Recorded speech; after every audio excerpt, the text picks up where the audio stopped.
What's up, everybody on Facebook?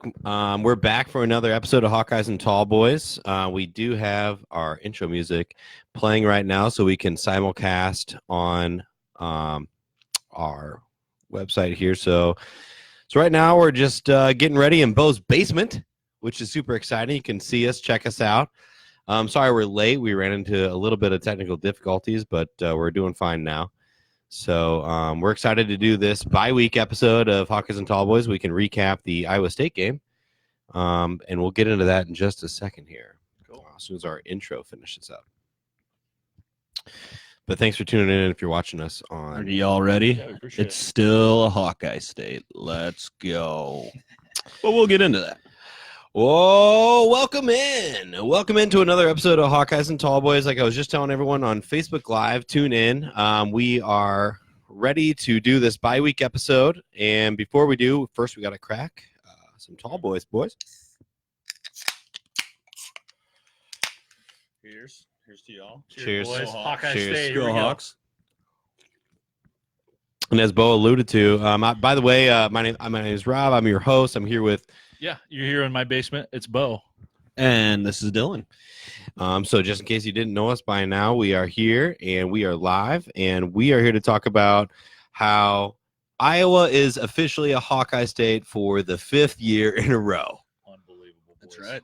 Unbelievable. That's right. Yeah, overall, hell of a game. That was a fun one to watch, despite it taking all but 7 hours, wasn't it? I Damn think? near. Yeah. Because Kickoff time was 3, Yeah. and I was blitzed in those aim bars at that point, so I couldn't tell you what time was when we left, but good times. Yeah. Good times. That's a long day of drinking. Dude, I tell you what, how soaked were you too at like tailgating? Because where we were at, our feet were soaked from 4 o'clock all the way until we got home. So shout out Honest Mike for giving me the idea of getting over to the haunted forest, but that was just a mud pit. Yeah. That was awesome. Yeah. And there's a lot of stuff going on that we shouldn't tell the fans about. So both of you guys were Drugs, live alcohol, on the sex, and scene. violence.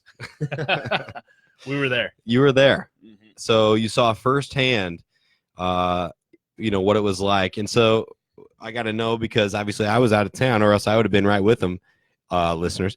But was what Mike, Honest Mike Western said about places to go and things like that, was he accurate or not, or would you give him kudos on that? The only place I really wish I would have went to is that Mr. Burrito. I'd heard amazing Yeah. things about it. But yeah, as far as the haunted forest goes, he was absolutely accurate. That was a blast. We went into, this big pit closer to the end of our tailgate. We were tailgating with, some family and whatnot beforehand, and that was a great time too. But over on like the opposite side, I'm trying to think if that was the north or south side of the stadium, but opposite side of that, we were tailgating there, like over on the concrete kind of, Mhm. and then went over to the haunted forest, and my God, it was just insane. There's RVs lined up, and then you go back to just this big mud pit. It's pretty much half and half Iowa State fans. Right after we had just got out of there, a couple guys got hauled out for fighting, Of course. by the cops. So Wouldn't be a rivalry week without rivalry week. and that Wesley old wabbit. That's what I felt like I was talking like. What was I doing? But no, it wouldn't be a rivalry week without us a little fighting. That's just a clean, wholesome family fun there, Cotton. Too, and he did say that college game day is going to be pretty wild. I'll tell you what, it was freaking sweet. That was probably one of the coolest things I've seen in a long time. Like, And I do wish I went to that. Dude. I didn't go to that this time around. you missed out. Like the analyst came right out of the bus. Me and shout out my buddy Gavin Glenn. I think he's a weekly listener, but he's an Iowa State fan, unfortunately. But we met Kirk Herbstreit, Reese Davis, met all. And You met him? Yeah, like he walked right by, gave him a fist bump, said, "Hey, let's go Hawks." He said, "All right, let's have a day, boys." Oh man, It was sick. Like they got off the bus, and then we were there before 8 o'clock, so everything started at 8, right? And there was just a flood of, black and even cardinal red shirts with just a bunch of these signs. Like it was cool. Wow. Just the place they couldn't have had it at a better place. It was just so cool. The atmosphere was great. I have to thank Iowa State for that, to be honest with you. Yeah, that's awesome. And that was a big reason we didn't go down there. So some of you listeners know I officiate on Friday nights, and so we got back from old Dyke, Iowa pretty late that night, and we ended up taking off about 6 o'clock in the morning, got into town just a little before 8. So right when game day was starting. So that's why we just didn't even bother. Yeah, just I wouldn't. went right to tailgating, and Gotcha. I don't regret the decision. I regretted it Monday, Tuesday, arguably this morning a little bit, but. So speaking of game day, so what did we think about the signage that they had out there? Dude, there's some sweet ass signs. Did you guys watch all of College Game Day at all? Yes. Like, so I guess just to kind of post it to you, what was your guys' favorite signs? Like, I wouldn't say it was my favorite, but it definitely still stood out. Like, I didn't know it was a thing that Iowa State fans think Nate Stanley's fat. Like, where did that come from? When I look at him, he just kind of looks like a Ben Roethlisberger type, which I get how you make that comparison, but what, he's 6'4", 240. Like, yeah, I doubt the kid's got an ounce of fat on him, but funny enough, he's thick. Yeah, that cracked me up a little bit. I'm just like, what's the backstory? And my Iowa State buddies I was with, they're just like, yeah, we don't know. I like the old Kirk Ferentz pays for Tinder. What? Saw that awesome. sign. That was hilarious. That. One of my favorite was they had a picture of the Iowa State kicker Connor Assalley, and it said right in the old ass alley. Nice. I saw another one that said Brian Ferentz has a bush too. I thought that was pretty funny. That's awesome. I can see that. Oh That's man. old school. Obviously we had the one sign that is a story now, a feel good story coming out of College Game Day in Iowa, which I'll let Beau break down. So what did the sign say, Beau? Yeah. So, well, actually, you guys want to help me out with the sign? Sure. Oh yeah. So there was what's his name? Yeah, Carson King. Carson King. That's what it is. Carson King. Yep. Is the guy holding up a sign, and I saw it on game day because I was like, wow, that's actually a really smart move by him. And it was like it looked like he just had made it like 20 minutes ago. It was very crudely put together, but he was waving it behind Kirk Herbstreit, like to the bottom right of him on screen if you're watching him on TV. And it said, you ran out of Busch Light. We need beer money. And like it has his Venmo username. Yeah. So over the course of the day, I don't know, he the time what I saw from the Des Moines Register was a story about it. He had made $6,000. Yeah. So listen to this. Even before the end of the day, I think he had just $2,000 at the end of the day. But the story was so big and it had been all over television that he knew it was going to go big, right? So that's when he had partnered and said, "Hey, I'm going to donate all but basically $30 for a 30 rack of Busch Light." Where the hell are you buying a 30 rack of Busch Light for $30? Okay, like what What the is fuck? this, prison? Maybe he's getting a couple. Yeah, whatever. Anyway, so enough money for a 30 rack, right? So now I just looked at the stats a little bit ago. $39,000 had been raised for this event, and Venmo and Busch Beer will be matching that as well. Yeah, so, and I believe Robert Dillon, we talked about this. I think he's going to keep it open the rest of September and then cut it off. So then whatever the donations are going to be, Busch Beer and Venmo are going to also give the same amount of profit there too.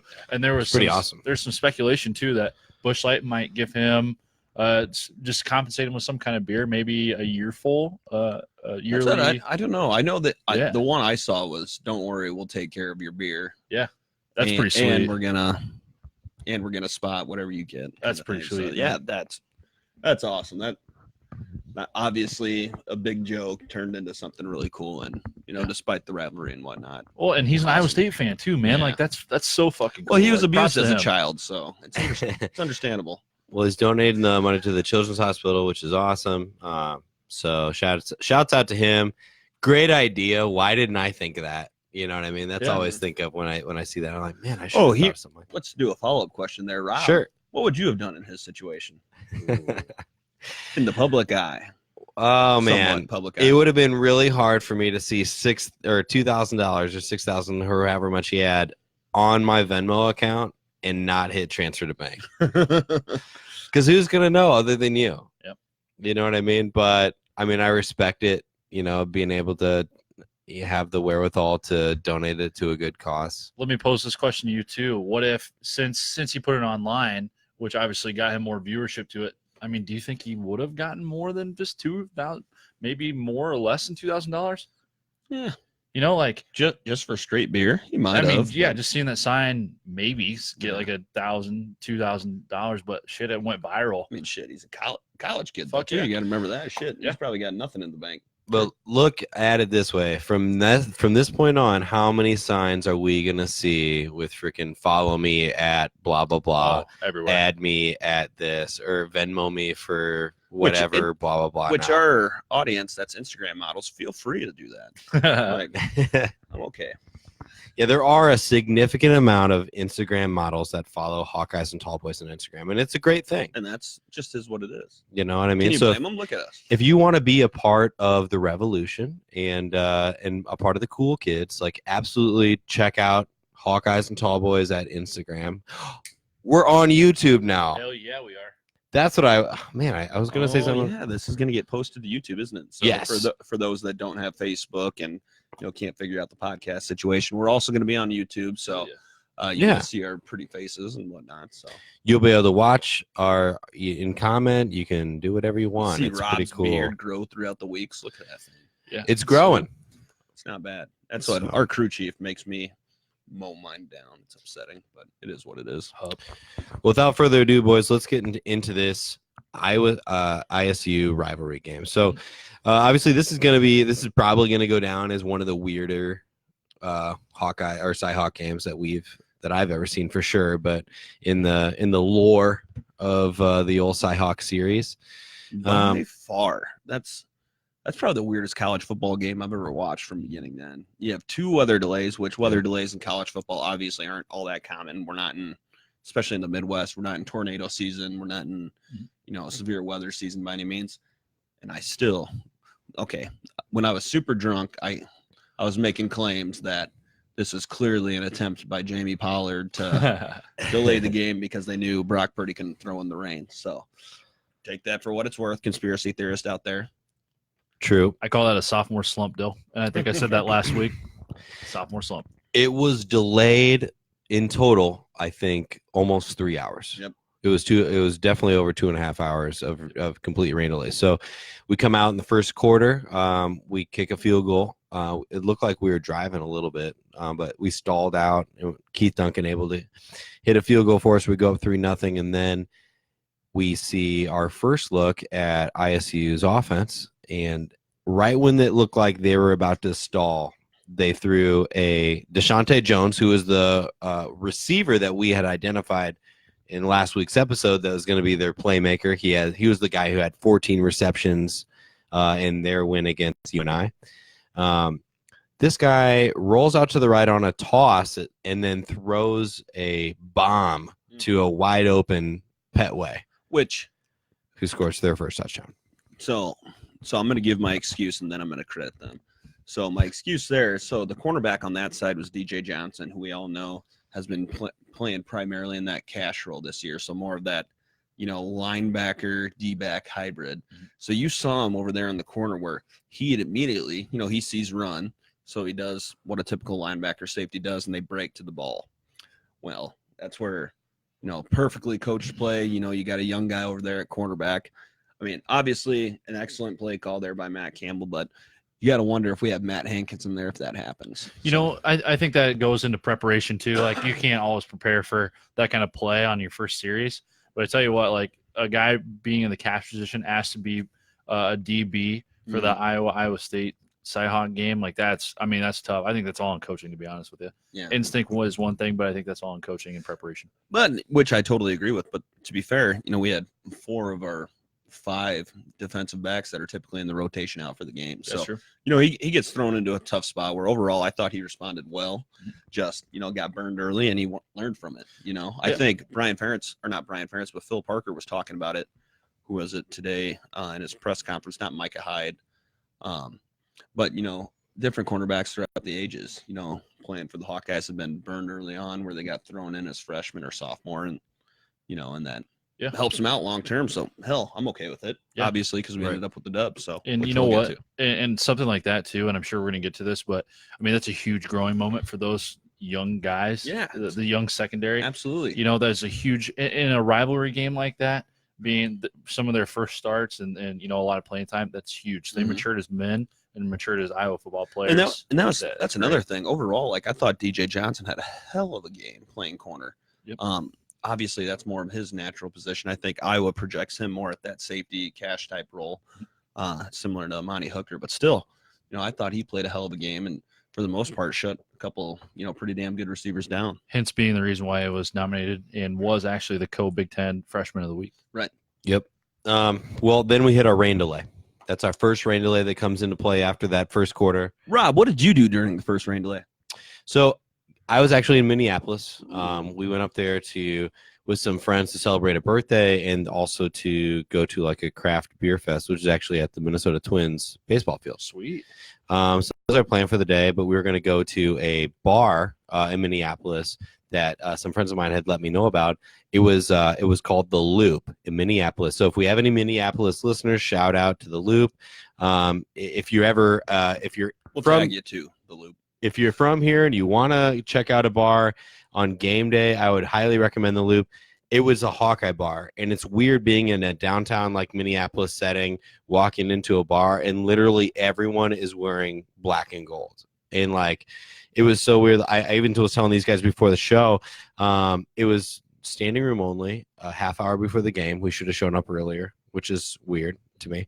And then like I go to get a beer at the bar, and the lady who was sitting down, there's a girl at the bar who was sitting, and she was like, the bartender, her name is Laura, just asked for Laura. And I was like, oh, thanks for the tip. She's like, are you from Iowa City? And I was like, yeah, that's where I live. And she goes, I'm from Cedar Rapids. I went to Xavier. And it's just like we're both in Minneapolis at a random bar. So it's pretty crazy. Anyways, highly recommend it. That's where we were when we watched the trick play, went to rain delay. And so we waited a little bit, and then we decided to move on to another bar. And I was actually catching the game from bar to bar as I went. But during that 2.5 hour rain delay, we were just on a bar crawl. Sweet. Basically. Nice. That sounds awesome. No, I was going to say, I'd have to double check my bank statement to tell you exactly where I was. But I know I was in a place, downtown Ames. Oh, it's the new Fieldhouse bar they got there. Oh, and that was a fun time. That was fun. That was wild. Mainly Iowa State fans, but a few of us Hawkeyes being reckless. So they gave you a bunch of shit in there too. Like, was it a pretty good atmosphere? They gave you shit, but it was like all in good fun. It cool. Wasn't anybody like, oh, let me take you outside or anything. Cool. But of course, Iowa State was winning then. Yeah, that's true. That's true. Well, I mean, to be honest, guys, this game was pretty ugly. They decided to forego halftime. I read some interesting stories about the game, written I think by Scott Doctorman. Forego halftime. What you talking about? It was a 17-minute instead of a 20-minute halftime. Oh, okay. I knew that they decided to shorten it. I didn't know if they.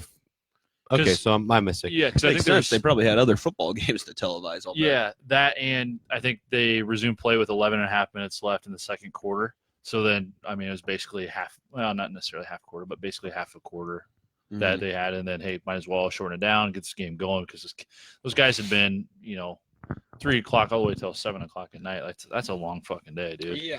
Well, the assistant coaches on the Hawkeye side went and got sandwiches.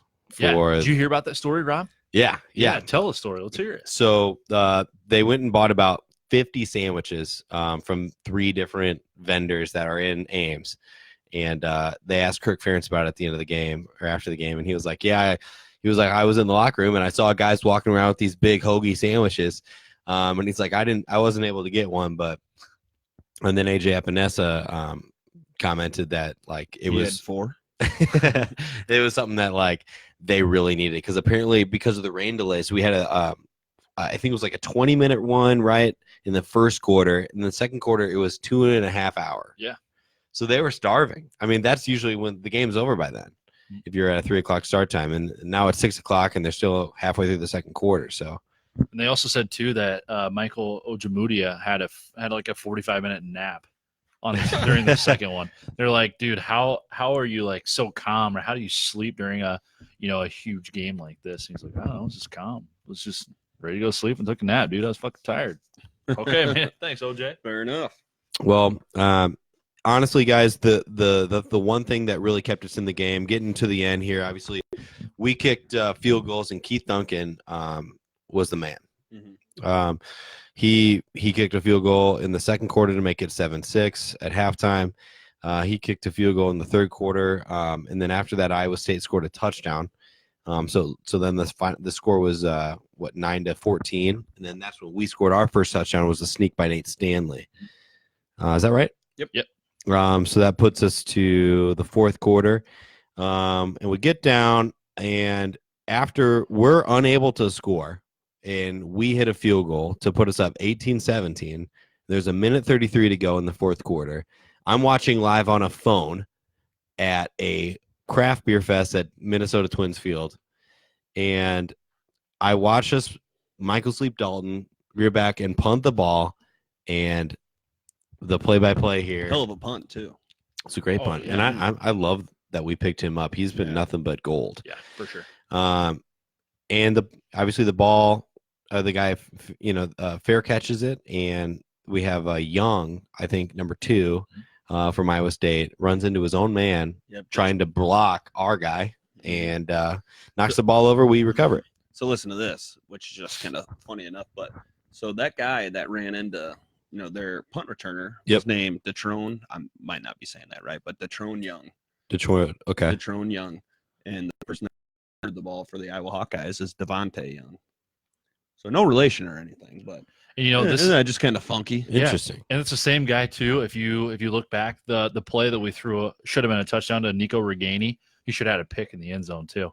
Dropped the pick. Wow. Yeah, and then comes up big for Iowa. Mm-hmm. And to be fair on that pick though, that was like tipped 4 different times. Yeah, it was. But still, watching the replay though, like it could have been caught. But, yeah. I mean, that's just us watching from TV too. You get a fingertip on it, but yeah, no, like you said, Rob. I mean, it was obviously an ugly game, and that's the thing, Hawk fans out there. Like with these Cy-Hawk games, they're weird, they're funky. They always are. There's a rare exception where one team blows out the other every now and again, but weird things happen.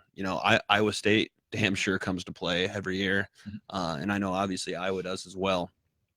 And so I think, looking at this game just from an overall perspective, let's just talk maybe defensively first.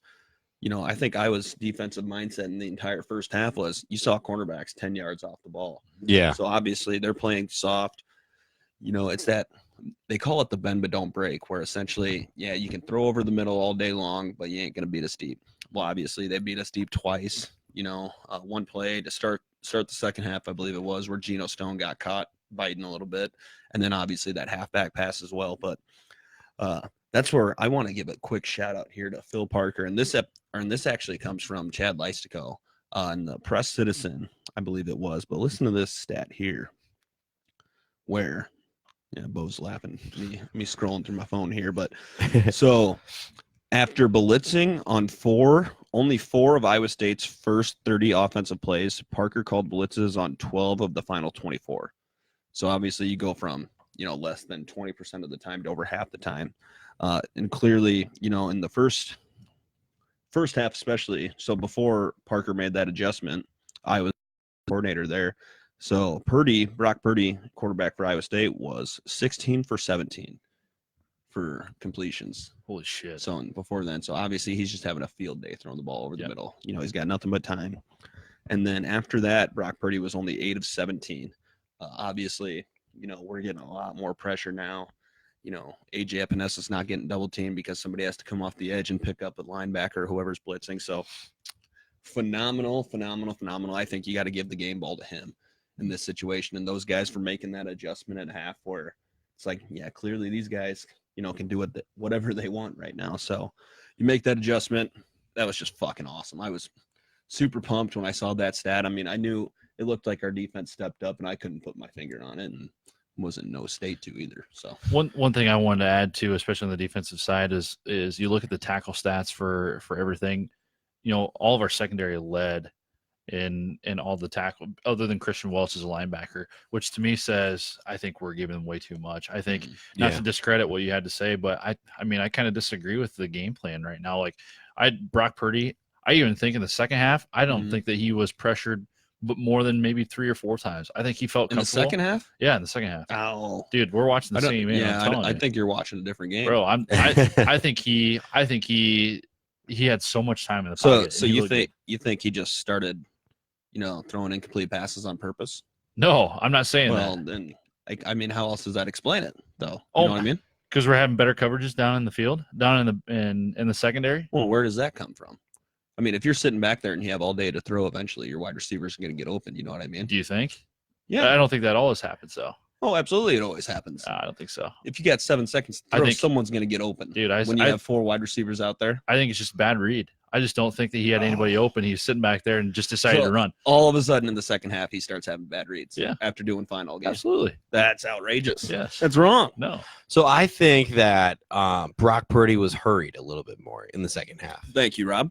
I think, and it's because of the of the pressure. Beau was the one that picked Iowa State to win the game, so he's a secret fan. Homer. But you know what I mean. Like, I think that he may give off the vibe that he's been able to just throw the ball. I mean, because he was able to get throws off. It's not like he was fighting pressure hard, in order to not get sacked. Like, he was just throwing the ball faster than he had anticipated he was going to. Because, I mean, in the first half, he literally stood back there all day. It just, I mean, honestly, as a D-back too, you're taught to cover your guy like for 5-6 seconds. By that time, your D line should be at the quarterback. So if you're having to cover your guy like 6, 7, 8 seconds, like, they're liable to get open. I think that's what they had a lot of time to do on their big plays, but they did throw the ball and keep the chains moving with a lot of just slants and hooks and 5-yard outs. Well, and we touched on this a little bit last week too, where we talked about, like, hopefully Epenesa's getting pressure off the edge and whatnot, and I had brought up the point too where that's not the first responsibility of the D line, the DNs at the University of Iowa. Their first responsibility, first and foremost, is contain. And then it's go get the quarterback. And so you get a mobile quarterback like Brock Purdy who can make plays on his feet. And so AJ Epinesa, he's got one thing to worry about, where obviously he's got his inside gap coverage, but then you can't let that guy get around you. And then so even if that means you're getting ridden outside, you got to suck him back in so a linebacker can come knock the fuck out of him. Yeah, I agree with you. And Brock Purdy, he only carried the ball. He ran 9 times for 34 yards, but he did run for a 10-yard gain.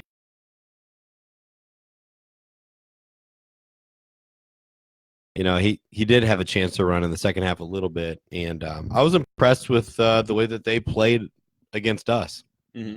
Like, credit to them. I was scared when we punted the ball with them with 1:33 to go. The way that they were able to move the ball in the big plays that killed us, I was scared, and I was thinking to ourselves like this could go any like 50-50. I was expecting them to get the ball on the 20 and then drive down for a field goal to win it. There was a stat online. I don't know. I was thinking the same thing, Rob. I don't know who to credit here, but I think Iowa State outgained Iowa. It was 7.7 yards of play to 4.3, and Iowa had. Teams that had outgained their opponents were 498-2. And Iowa State was one of those 2 losses on Saturday. And I saw that stat too, and I can't remember where I saw that either. But look at your outliers.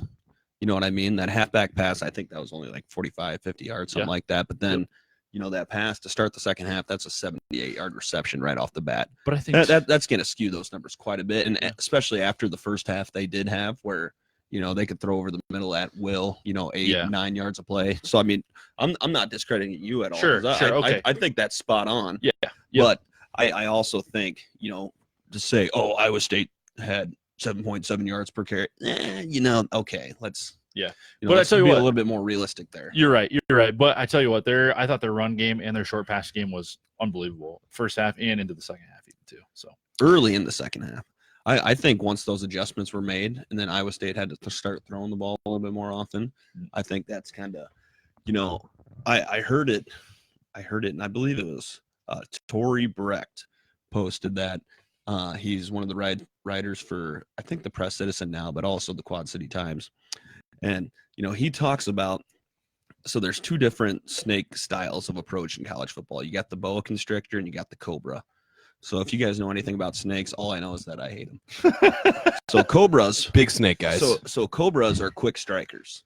So cobras will, essentially break the wrist, walk away. But instead of that, they'll eat you, kind of thing. And so boa constrictors are different. What they do is they slowly wrap around their prey, slowly wrap around them, and eventually suffocate them slowly to the point where they just have no fight left. And so they've joked around for years that Kirk Ferentz has that boa constrictor mentality. And I think today it worked, or especially Saturday. It worked. and when it works more often than not, obviously we'd be sitting around here bitching about it if Iowa State did catch that ball and did go down for a field goal, and then we'd be, fuck, Kirk Ferentz is too conservative. Fucking get him out of here.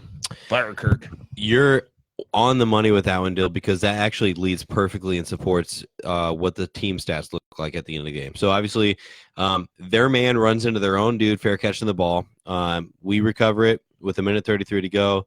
We kneel down and we win the game 18-17, and it's a Hawkeye state, right? And we celebrate, and Let's go. And everyone gets wasted if they weren't already from the 2.5. We were 2.5 hour rain delay. But look at these team stats.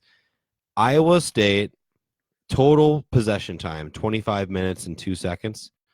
Iowa 34 minutes 58 seconds. A full almost 10 minutes longer. Unbelievable.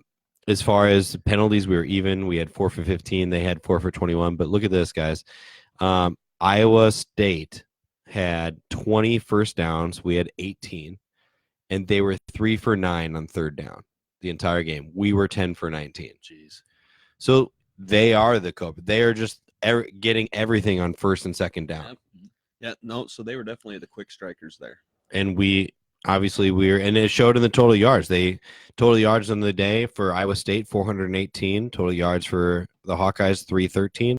But look how much we made from 313. We had 18 points off of 313 yards. It took them 418 to get to 17 points. And that's my thing. Whether us fans like it or not, those coaches, they came in with a game plan. They knew game day, it's going to be a dreadful environment. Literally, we need to sneak out of here. We need to win by 1 and just leave. Go home. Get out. And that's what they did. And that leads me right into our next segment. And some of you, if you are lifelong listeners, may have recognized this segment from last year, but it's a little bit something that we like to call good vibes and bad vibes. And soon I'll make a drop so it can play, and it'll sound like good vibes, bad vibes, or something like that. I don't know. It's a work in progress. Anyways, we're going to talk about one thing that we liked that gave us good vibes. We'll go around the table, and then we'll talk about one thing we didn't like that gave us bad vibes. Obviously, looking forward in our season, we are on a bye week, so we got some time. Next week, we're going to preview our game against Middle Tennessee. So we got some time to do an extra segment. Quick question there. Is it Yeah. Middle Tennessee or Middle Tennessee State? No, just in Middle Tennessee. In their logo, they used to be Middle Tennessee State, right? I think there's actually 2. There's Middle Tennessee and Middle Tennessee State. Really? I believe so. How many colleges does that state Look have? that up. Because now that you say that, actually kind of makes me think that they were Middle Tennessee before Middle Tennessee State, because I think they're both blue, right? They're both the Blue Raiders. I think so, too. Yeah, you guys. Yeah, let me look this up. Anyways, yeah, Well, go ahead. let's kick Go it on, off and then, with you interrupt us. Dill. So after this, it was an ugly win, but it was still a win, and it counts as a win. And I'm going to take it all the way to the bank. So, give us what your good vibes, bad vibes were from this game. So my good vibes are going to be twofold there. So my good vibe is escaping out of there with a win. It's never easy to do. Yep. There was a lot of talk in game day about, we beat them the last 5 years in a row. Yeah, all but 1 year. It wasn't easy. So that's one good vibe. My other good vibe is the Iowa Hawkeyes secondary. And you guys might be looking at me cross-eyed after we gave up 2 big plays. I think those are just big learning moments. And overall, you had 4 out of 5 of your defensive backs that were, not ineligible, but they were out for the game. Injured. With different injuries and whatnot. So that fires me up, guys. Because I thought our secondary played decently well, with the exception of the 2 big plays that obviously could have had a pretty bad effect on the game. Once we get everybody back, it's going to be lockdown D, and then now we got these younger guys that can come in, in stressful situations, because they've literally played on the biggest stage now. They played on College game day, which ended up pretty much being the primetime game of the night. So they played in the big stage. They're going to be able to play a little bit more this year now. So I'm fired up that these guys are going to be able to, have successful careers as Iowa Hawkeyes. And my bad vibe, though, on the other hand, there is going to be our red zone offense. These past 3 games, I think we're kicking too many field goals when we get down to the red zone. where Hmm. big difference between putting up 6 and 3, obviously. Yeah. Other than it just being ×2 for you math nerds out there. But we need to be scoring more touchdowns in the red zone. I think there's going to be some tweaks made there. And so I'm not too worried about that, but that left me a little uneasy Saturday night. I agree. I think that's correct. I got a little bit of a different take as far as good vibes, bad vibes go. So I'll start out with my good vibes. So on this game, I think that the number one good vibe that we can take with us is that this is our first test of the season of a gauntlet of a season, and there was the odds were stacked against us in every way that you can imagine in this game, like from rain delays, being on the road during rain delays, not having anywhere to go, not having anything to eat, like having to scramble and play. And in addition to the off the field type of situation that was happening with the weather. But then not only do you have to do that, you have to go into a game. So it's like it got us out of our game flow for sure. It's got to be hard for these guys to get back into the game flow and try to capitalize on what's actually happening. For the coaching staff, I think it was a good thing because they were able to game plan, but then they just have to wait around, and hopefully their players are still in the same mindset they were when they started the game. So that whole weird situation, for us to be able to look back on that with good memories and say that we survived, like that's a character builder. I feel like that's a resume builder. I feel like that's going to bring the team closer. Like, hey, we went through some shit. You know what I mean? But we still come away with a win. We still got that trophy in Iowa City. So that's my good vibes. My bad vibes is after a game like that, we have a week to regroup, and then we're going into the rest of the season. And if you look back at the bad vibes is almost that exact same situation, because if you're Nate Stanley, you're not happy with that game. I'm not happy with the way the offense performed, and I would be in your boat too, Dill. If we would have scored even half the times we were in the red zone a touchdown, we would have won. It wouldn't have been close. They would either had to, on that last play when they had 1:33 left, they would have had to either score a touchdown, or we would just have to keep them out of field goal range. Or I mean, because a field goal wouldn't have been the difference. So I think the bad vibes is like we got our first test, and we won the game, but we didn't win it looking very good at all. And I think that it kind of exposed a lot of weaknesses that we need to shore up. Luckily, we got a week to do it. Yep. And I like that. And I'm actually going to go straight to my bad vibe because that was very similar to mine. It's the unknown, right? Because we don't know, what this team's capable of. We played 2 mid-level teams and we played Iowa State, right? Because Iowa State could be a top contender for the top 2, even top 3 in the Big 12 this year. So that's a huge test for us to go in there and win. But really, we're sitting here looking at, what is this team made of? What is this team going to do the rest of the season, right? So I think my bad vibe right now is the uncertainty and the unknown of this team. Dill, you still think we're going 12-0? Fuck yeah. No, I think we're still going 9-3. And Rob, I think you're with me at 9-3, right? Yep. We just got different losses. Right. Yeah. And so I think it's just the uncertainty. Well, you should change your prediction to 10-2 now. Yeah. So we won that game. So according to you, we could end up 10-2. Yeah. So all right, I like that. You said we'll reevaluate. We were going to lose. We'll reevaluate. So Beau says we're going 10-2 now, and Rob still thinks 9-3. So. And I'm the only true Hawkeye here. Yeah. So as far good as vibes, as far as my good vibes go, gonna be a little different than you guys' thought though. Nate Stanley is my good vibe here, boys. Wow. Yeah. So I'm gonna look. I love it. I'm gonna look at this in a different perspective than what you think here. So obviously he's got 6 throwing touchdowns, no interceptions or turnovers so far this year. Knock on wood if you're with me. All right. Thanks, boys. But first off, the reason I'm saying good vibes, he made 3 beautiful throws. One, he had a touchdown that should have been caught by Brandon Smith in the end zone. That was perfectly placed, maybe a little high, but put in the right spot. That could have been 6 points, right?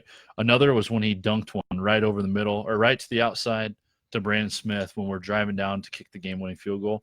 Lastly, yes, he does throw that intentional grounding. Pretty questionable call. Yeah, that was incorrect call. But that was horrible. We get backed up, and it is 3rd and 22, and he throws a 25-yard dart to Amir Smith-Marset. That's an NFL caliber throw. Yeah. Guys, I think we look at this and we see the Nate Stanley growing as a quarterback, and we see him. Hey, this is my third year. I'm having fun. Kirk Ferentz says, hey, you go out, you sling the ball. We have trust in you. You are our quarterback. And you can see the confidence in Nate Stanley. So even though he didn't throw a touchdown, he had that beautiful run and that dive. Mhm. Also, why are we not diving? Quarterback dive every third one. I'm pretty confident after this bye week that's going to be our new thing. Oh, for sure. It has to be when you got a quarterback that's 6'4", 6'5", whatever the hell he is, 240. Like, remember when he ran that versus Rutgers and ran for like 8 yards? Yes. Just Yeah. stupid. And they were pinned down there in the red zone. Right. So, yeah, roll with it. That's their new third one. Yeah. Play. So my good no vibe. more fucking around and give the ball to Brady Ross. Yeah. Like, Yeah. There's no reason. So my good vibe is Nate Stanley after this week. I love it. I agree with that. That's awesome. Perfect. That was good vibes, bad vibes, and maybe some. You know what I want to say right there? I want to be like, that's good vibes, bad vibes, sponsored by blah blah blah, the leaderboard or something like that. Yeah. So sponsors out there, feel free and sponsor us, and you can get yourself in there. So, but yeah. So, anyways, guys, that's that. Is On to the next one. Yeah. Before that, anybody ready for another beer? Yes. Yeah, I am. Rob, here you go, bud. Thank you. Dill, about a bush light for you, my friend.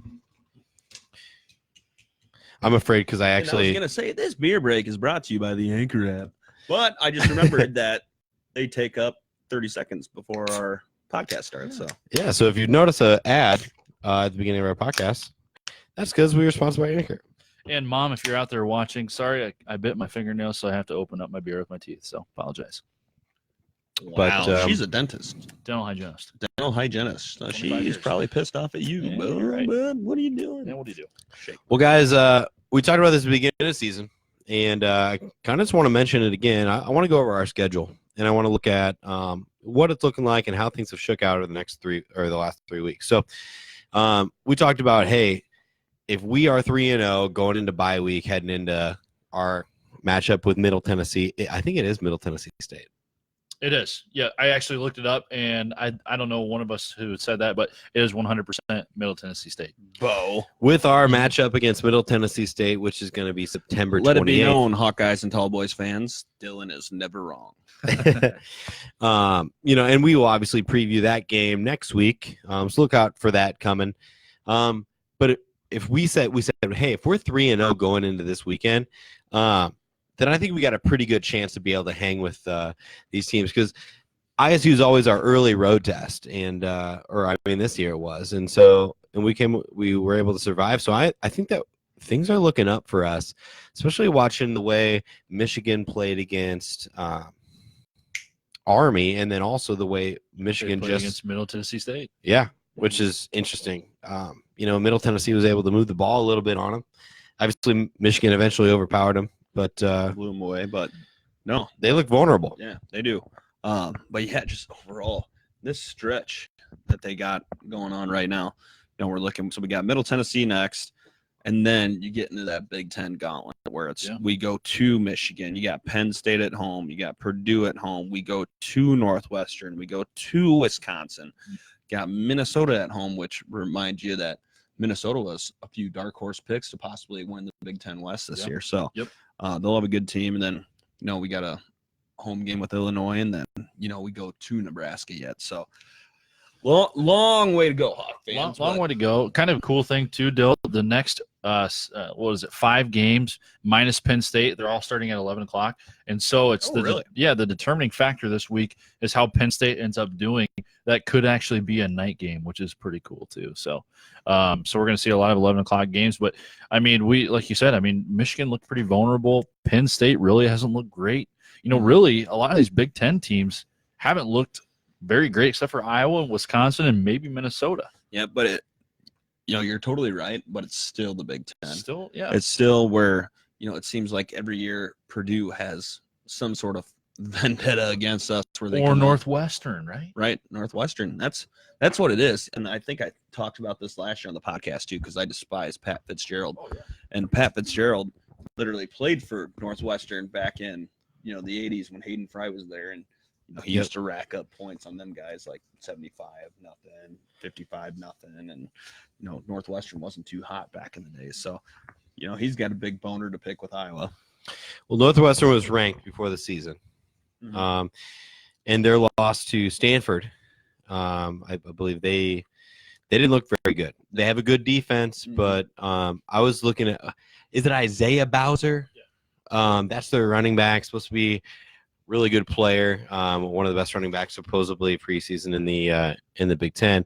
But to be honest, like he got shut down. He didn't look the way that I thought he was going to look. You know what I mean? And he's nothing against Jonathan Taylor, but they talked about those two guys, and obviously Jonathan Taylor being like the premier back of the Big Ten.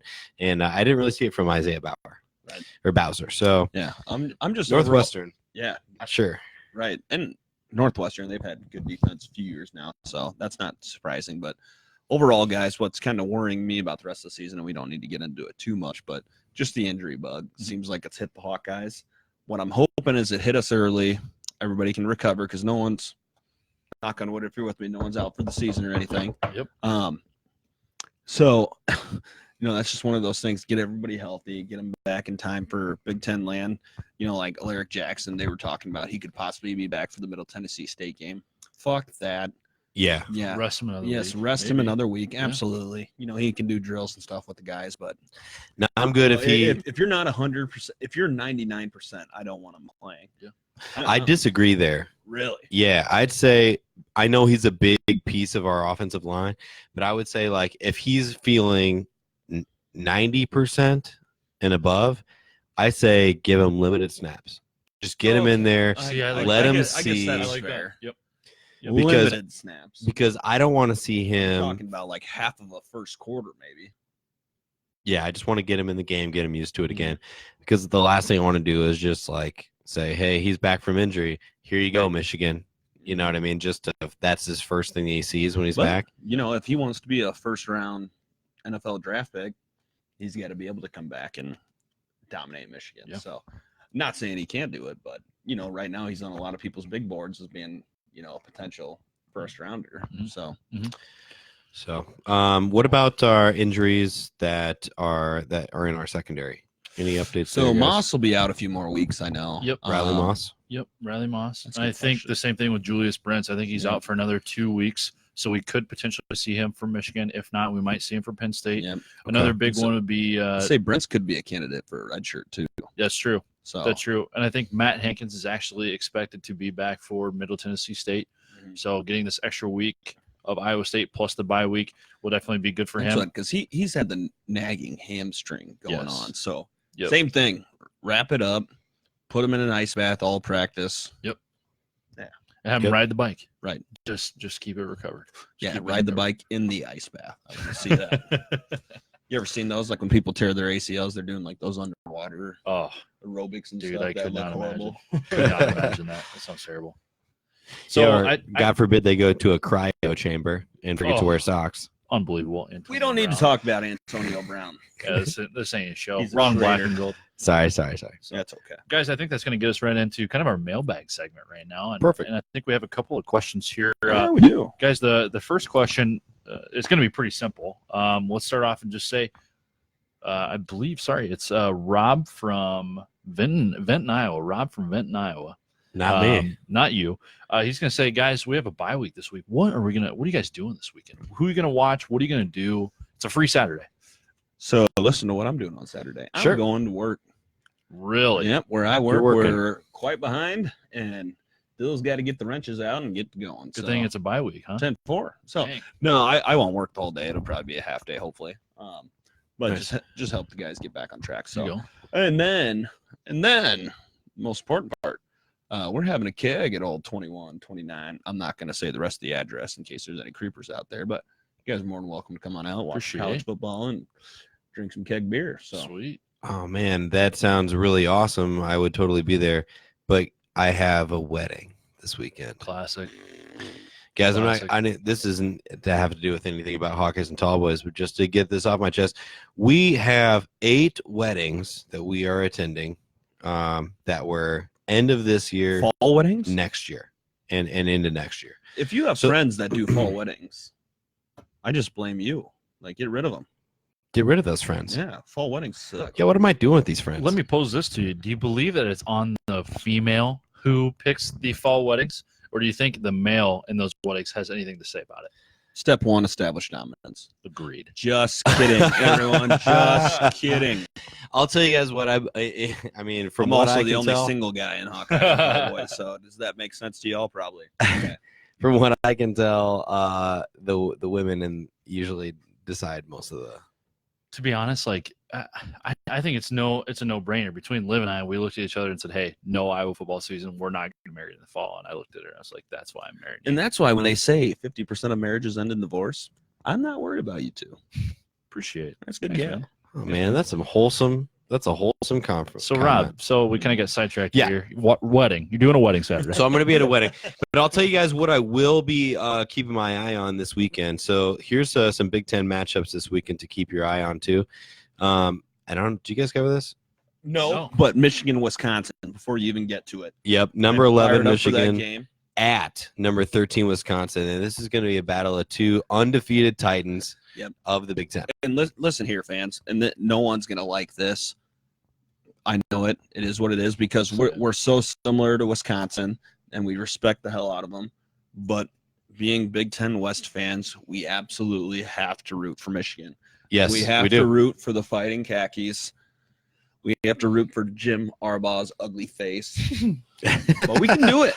In the words of Rob, we can do it. We can do it. It would be we can shocking. do it. We can do it. Shocking. No, but sorry. that is going to be the heck of a game, and that's going to have a lot of title implications when it comes to the end of the season.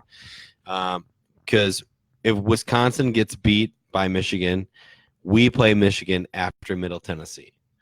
So then, if we beat Michigan, that's like another thing in our corner. Notch in our belt. Yep. Yeah, notch in our belt. That's the perfect way to put it.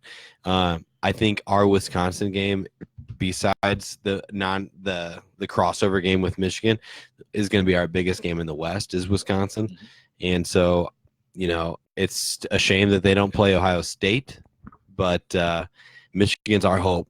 That I would pick them to lose that game. Mm-hmm. But it's going to be tough. I'm actually just looking up the odds right now. Let me check that out to see. Let me tell you what, what we can you said do. the games in Wisconsin, man, I tell you what, that's going to be pretty tough It is gonna be to tough. win in Wisconsin, especially with how bad Michigan's played so far. Right. They have even though they have a rookie quarterback or a freshman quarterback, Jonathan Taylor's stupid good. Yeah, the defense is good too. I think Wisconsin wins it too, but I'm a Michigan fan this weekend. Yeah, So. for sure. Only this week though. Right. Only this week. Oh yeah. You know what? I have a couple of friends who are there at the Big House in Michigan. They say they love it. They go to school up there. Love Michigan. So gonna give a shout out there. And that's actually one of those places that I'd love to go watch a football game in, the Big House. See, I've heard that too, but I've also heard if you want like a decently priced ticket, you're like a mile away from the stadium. No shit. Just with how it's set up. It's Well, like it too is big, too big. the biggest stadium Right. in college football. The Big House. Hence the name. So I got the odds, guys. Since there's no Iowa game, we usually bet on College Game Day, and we make a bet on. But do you guys want to bet on this game Absolutely. instead of a Hawkeye game? Yeah, that sounds Ooh, great. I like that. Yeah. Let's go over the numbers. Sorry, that I'm adding my own drops in this episode. I don't know if you guys like it or if you hate it. Yeah, love it. If you guys hate it listening to it, just let me know, Yeah, feel and free I'll to comment. stop. I'll just stop doing it. But the predicted score here, this is according to OddsShark, which I've looked at, it seemed to be pretty accurate. But they have Wisconsin minus 3.5 for this game. So what that tells me there, Rob, before you get going any further, so in college football, what they do is that -3 pick 'em. Mm-hmm. So essentially, the home team, in what should be typically pick 'em games, is going to get that -3 edge for being at home. Mhm. So what that tells me is that's a Pretty even just slate. pick 'em with a slight Wisconsin lean because you said 3.5, right? Yep, 3.5. And they're probably doing that because they're at home. Which is exactly what you said. Predicted score 31.6 Wisconsin, 29.7 Michigan. Wow. The over/under is 44 right now. It's going to be a fun one. That's going to be a good game to watch. It's going to be a heck of a game. Michigan has looked, like I said, we talked about vulnerable, and Wisconsin has looked the opposite. They have yet. There is a yet a team to score a touchdown or score any points on them. Mhm. It's been 2 shutouts in a row. Now, granted, they played a couple cupcakes because what they do up there is run the ball up the gut and play a bunch of cupcakes. That's all they do. That's Well, and people. that's used what's Badger football, to, baby. People used to say about that, like the year we went 12-0, where Iowa State wasn't too hot, Mm-hmm. and we barely escaped out of there with a win. I think that time too. And so a lot of people gave us crap for that. But now that Iowa State's like a respectable Power 5 program, then all of a sudden, oh, yeah, no, Iowa's schedule's fine. It's like, shut your fucking mouths. Look at Wisconsin from last year and look at Wisconsin this year. Like, it's obviously they look way better this year, but the same players are on the team. Like, Well, you know what it is? It's Another number year one is older. experience, Yep. and then number 2 is their quarterback. They got rid of Hornibrook. Hornibrook was, to be honest, he was their team cancer. He kicked ass versus Iowa, though. Yeah, he did. Hell yeah. Never failed. Bullshit. The steel giants of Wisconsin. Seriously. everyone is picking Wisconsin and giving them all this love and all the columns that I've been reading. Shout out The Athletic. I actually, that's the only Did you get a news subscription to him? I did. I paid for it. It was wow. what, like $3.99? Yeah, it's not bad. I hear. I haven't done it myself yet, but I hear it's really good reads. Go on. I'm impressed. I'm seriously impressed. It gives me a push notification anytime it's Iowa related. Dude, it's got Doctorman all over that thing. Really? I'm reading all sorts of stuff from him. Can I get that login info? Also, I'll give you $1 a month or something. Yeah, sure. I'll hook it up. Yeah, no Cool. problem. All right. Anyways, Sorry, Scott. but long story short is what I'm trying to say. Like, everyone gives Wisconsin all these props, and I just I understand that they have shut 2 teams out and they're 2-0. But like, I don't give a shit about them, dude. They're not that good. Yeah. And they're gonna run into a Michigan team, and I'm looking forward to them getting stomped. I was gonna say I'm not ready to say they're not that good yet. They're good? I agree with you. They haven't played anybody that's really tested them. Yeah. They're about to get it. They're about to get that test. So if they're the real deal, we're gonna find out. And we're gonna find out pretty quick, I You think, bet. because that game's gonna get ugly one way or the other. So who you got, Rob? Let's hear what you got. Okay, so my pick is gonna be I'm gonna take in Michigan in the spread. Wow. Plus 3.5. And that's coming from a guy who is currently 3-0 on his picks. Really? All right. All right. All right, Dill. Wait. Am I more than that? Have we picked more than 3 games? No, because there's only been 3 college football games. You're right. 3-0. Okay. I've yet to shotgun a beer, and knock on wood, hopefully that doesn't happen. Knock on wood. All right. Yeah, let's What see do you guys got? Big Ten West fans are gonna love me because Michigan is gonna win this game, and they are gonna win it handily. And I'm pumped. That means that's all good things for the Hawks in the West, and that's a good reason or a good thing to point out. Quick here too. Yeah, I realize I did that. My bad, guys. But no. So when it comes to the end of the season, so how the Big Ten does their standings as far as Big Ten West and Big Ten East championships go. So the winner of the Big Ten West, it's going to be whoever has the best overall Big Ten record, because they play those crossover games. So say Wisconsin goes, so would it be 7-1 in the Big Ten, and their one loss is to, say Michigan, or no, they go 7-2 with losses to Michigan and I don't know who else they play, Northwestern, whoever. Mhm. And then Iowa goes 8-1 in the Big Ten with their only loss to Wisconsin. So even though they went head to head, and I guess Northwestern wouldn't apply. So say Wisconsin's other loss was a crossover loss. Like, Ohio State. Ohio State, Let's just say yeah. it was Ohio State. Yeah. I don't even know. I think they do actually play this year, but Who? so Wisconsin and Ohio State. Oh, do they really? Yep. Okay. So let say me they hold lose there to for a minute. Ohio State and then another team in the West, and then Iowa loses to Wisconsin. Right, wrong, or indifferent, Iowa would be the Big Ten West champs. Correct. At one overall Big Ten conference loss. Yep. So again, Hawk fans, as much as you hate it, we got to root for Michigan.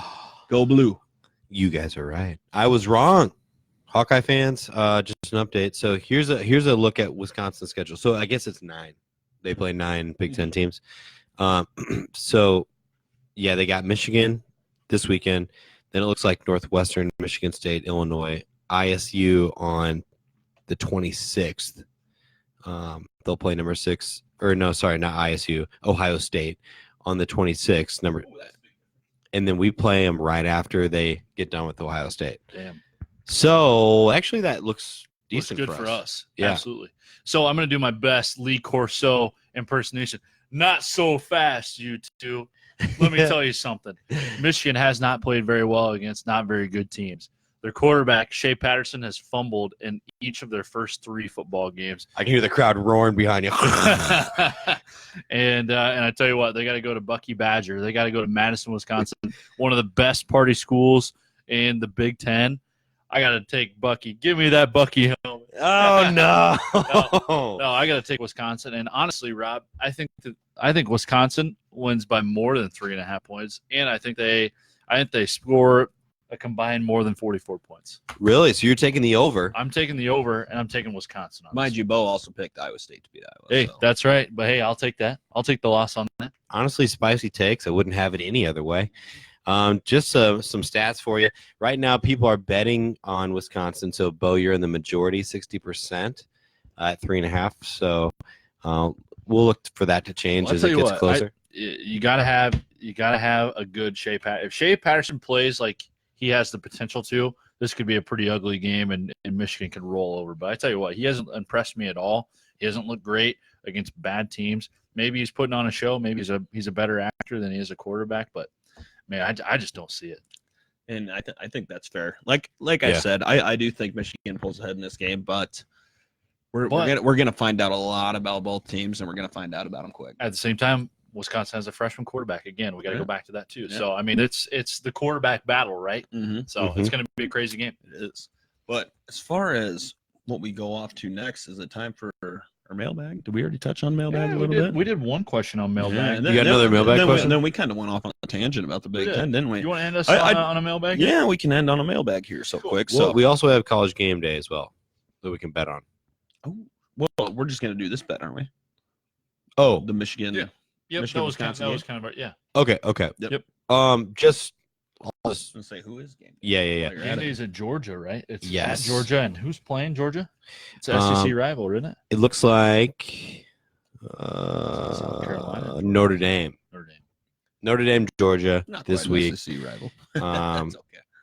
I thought the same thing. I thought they got into SEC time already, but you got to remember they play 4 non-conference games. Prisoners. It'll be an interesting game. Obviously, Georgia, the last time College Game Day was there, it was a thriller. Georgia won 44-41 against LSU. Georgia has a 3-0 record, number 3 team in the country. They beat Arkansas State 55-0 most recently. Notre Dame is number 7. They're 2-0 on the year. And they looked a little bit shaky against Louisville, but after a bye Saturday, they throttled New Mexico 66-14. So it's going to be a good game. Sorry, that's a little plug for College Game Day. I wish Notre Dame would nut up and just get in the conference. Like, I have no respect. Get them in the Big Ten until they get into. They belong in the Big Ten. I want them in the Big Ten. We could go on for another hour about that alone. Like, let's hit this mailbag. They are a Big Ten team, but I think so too. Yeah, our old friend Kyle out of DeWitt. Kyle Hass, he really appreciated the shout out last week, so I got to make sure I double up on it a little bit. Thanks, Kyle. Good man, heads up, Kyle. So, hey, proud of you, bud. And here we go. He's like, guys, are they planning on redshirting anyone who's gotten significant playing time? Goodson, blank, etc. As far as Goodson goes, absolutely fucking not. They better not. They have no reason to. This guy's going to help us win every game this year, like I said, with my prediction being 12-0. So he is just too big of a weapon, and he proved it again versus Iowa State, being a true freshman coming in and playing in a tough environment, in a tough situation where he'd been sitting around for, 3 hours, whatever it ended up being. So, yeah, he's too good of an athlete. See, I like that take. So what that means to me is if Goodson's going to get some playing time, I think one of those running backs is going to transfer before their senior year, which to me, I still believe is going to be Ivory Kelly Martin, but he got some playing time against Iowa State. And he looked good. And he looked very good. So you know what? They say that running back room is very unselfish, which I tell you what, if we can have all 4 of those backs, they're all boys. I tell you what, that's pretty fucking awesome. But Dill, to your point a little earlier too, I think we could see redshirting one of the DBs like Riley Moss or Julius Brents. And with them being out for significant injuries like they are, I think Julius Brents would be a candidate for a red shirt. I really do. Kind of the same thing with Riley Moss, another one who's going to miss 6 total weeks. I think he's been out 3 already. Yep. So, Yep. a minimum 3 more. And he played as a true freshman. Why not throw the shirt on him and, might as well. keep him around for another year? And I know he would hate that. He would probably punch us in the face right now because those guys want to play. But you know what? At being a naive 19, 20-year-old, you got to know. You got to understand. Look at the bigger picture, too. It's not just one season. This is your whole playing career. That's one full season that you lose just for playing half a season. Right. That doesn't make sense to me. Rob, what are your thoughts? Well, a nice thing about it is, too, they got that new 4-game rule. Yeah. So, exactly. Even with him being out, he could still play up to 4 games and still maintain that red shirt. So look for that too. That's a great question, Kyle. That is a good question. It's hard to decide ahead of time looking at the players that we get to see play. I mean, for instance, like obviously Tyler Goodson is a standout candidate as somebody who has a lot of talent, has been a home run hitter for us, and he has he's first off the fastest back that I can tell in our backfield. So I don't look for him to get a red shirt. You could also look at some freshman receivers that we've got a chance to get a look at, like Tyron Tracy and then Nico Reganey. Those are 2 guys that I've seen a lot of playing time, and they're just so essential. I don't see that we can throw the red shirt on them. No. Right. So, and I got another red shirt. Sure. I got another question for us too. Talking about the receiving core, where does Oliver Martin fit into this? Because we see we see Amir Smith-Marset, we see Brandon Smith, we see Tyrone Tracy, and then we see Nico Reganey. See that you're going to rotate in. You're not going to run, trips or double twins, every single play. Where does Oliver Martin fit in? And funny enough, Beau, that actually came to our second mailbag question. Oh shit! Sorry, man. Which comes from Paul's, out of my good buddy Paul's out of North Liberty, Iowa. Hey, Paul's. Hey, appreciate it, buddy. Yep. Thank you. Sorry about that. Thanks for the question. Powell's, whatever he prefers. But cheers to you, Paul's. Pal. Pal. No, but anyways, here I'm trying to pull up the picture of it too. But he wants to know. He's like, guys, Martin's played. Or his exact question. So he's like, good God, guys, Martin has barely played all year, LOL. Mm-hmm. And so we look at it, and so somebody actually brought this up to Brian Ferentz today in his press conference. Yeah. And so the question was, and we know how outspoken our offensive coordinator and likely future head coach can be. So the question was, Oliver Martin only played in 2 snaps versus Iowa State. Is he just behind the other guys? Brian Ferentz, and I quote, says, I will tell you right now, I'm not going through that this year. This guy plays, that guy doesn't play. If guys are out there producing, that's the way it is. And then he asked, where is it, the other one? But he asked if our top 4 receivers weren't producing. He was like, are the other guys not producing? He's like, yeah, that's all he needs to hear. Huh. So obviously he's not taking that shit. Obviously they know he can help the team this year. And he's already used his red shirt. I think the bottom line there still comes to play. He's new. Mm-hmm. And I don't think it's like a new initiation thing either. I think this playbook is just that complex where, he's going to get his times to shine. And he's looked damn well when he has.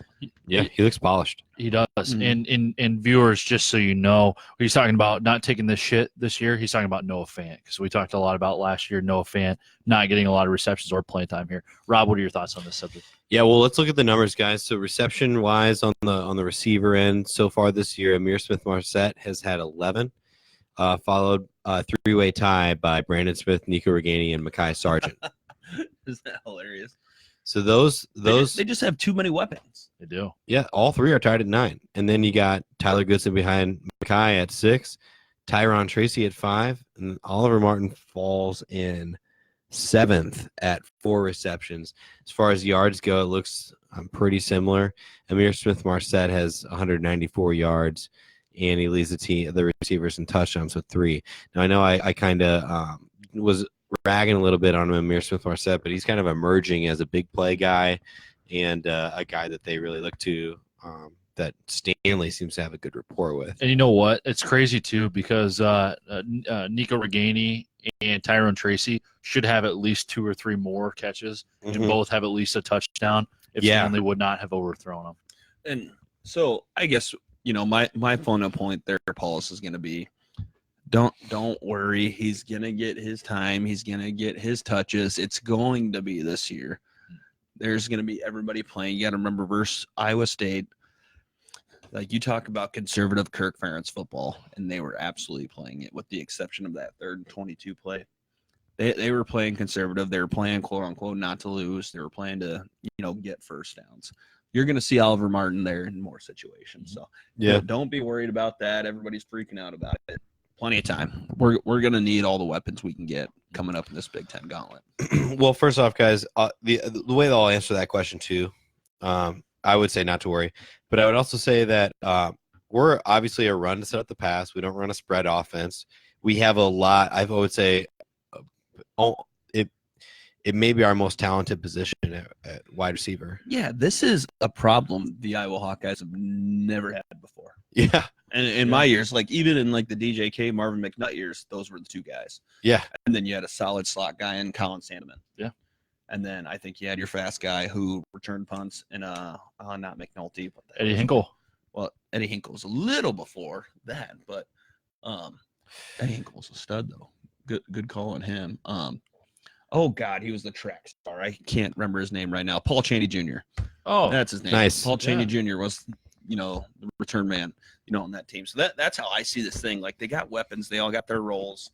I think Oliver Martin's still trying to find his, and we got to remember he didn't get going late, but I think kind of getting in the swing of things, it takes a little while. It's hard for a quote unquote true freshman to come in and play right away. There's just a lot to learn.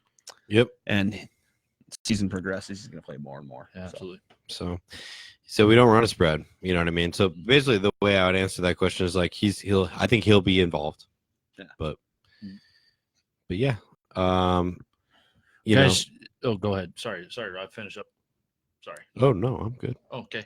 And hey, just to give you a quick update here, I want to shout out to my fiance Liv, just letting us know that Carson King let us know that he is sitting at $56,000 on his Venmo right now, before Bush Light and Venmo match his contribution to the University of Iowa Stead Family Children Hospital. So just a quick update, shout out to Carson King and all those people who are donating to it, including the Hawkeyes and Tallboys.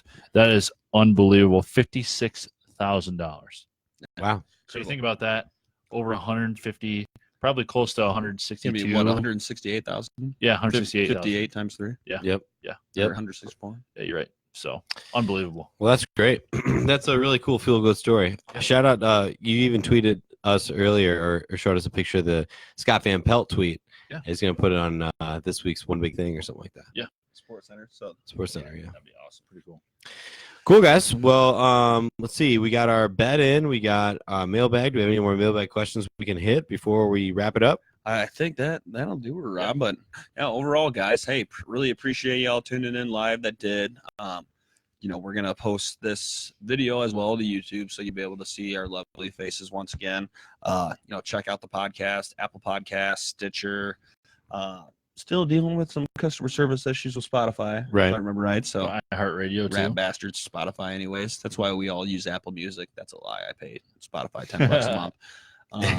Anyways, so we got them. iHeart Music. We're all over. So yeah.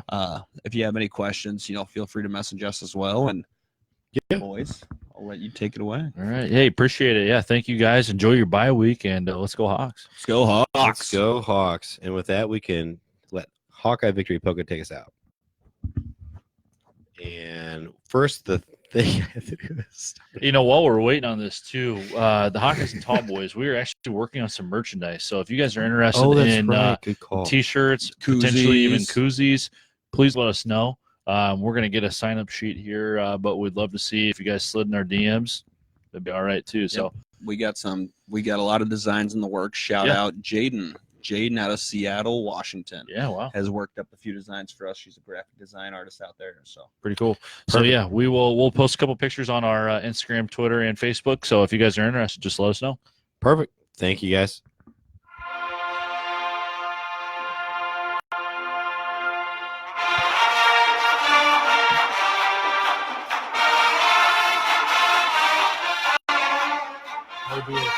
Let's go Hawks. What a bye week.